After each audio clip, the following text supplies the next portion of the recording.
This is the Lone Crater YouTube. We hope this video helps. You start by verifying where the archive is and why Windows says Access Denied. Check if the file is on an external drive or network share, because network permissions can block extraction.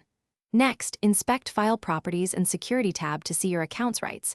If you lack write or read permission, request or assign them.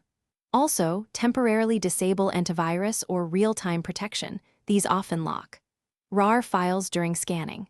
Once done, try opening WinRAR as administrator and proceed to extraction. Now you act to remove permission barriers. Take ownership of the file or the folder. Use Properties then Security then Advanced. Change owner to your account and grant full control so WinRAR can read and write temporary files. Alternatively, open an elevated command prompt and run takeown and icackles to force ownership and permissions. This is faster for power users. For network or NAS locations, make sure the share permission and server ACLs allow your user to extract. Once set, run WinRAR and extract to a local folder first.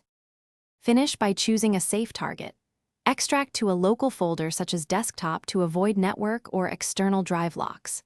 If the archive itself is corrupt, use WinRAR's repair feature. Press Alt+R to reconstruct it, then extract the repaired copy. If you still see Access Denied, reboot into safe mode or sign in as a different administrator and try again. Safe mode avoids third-party locks. One key troubleshooting tip.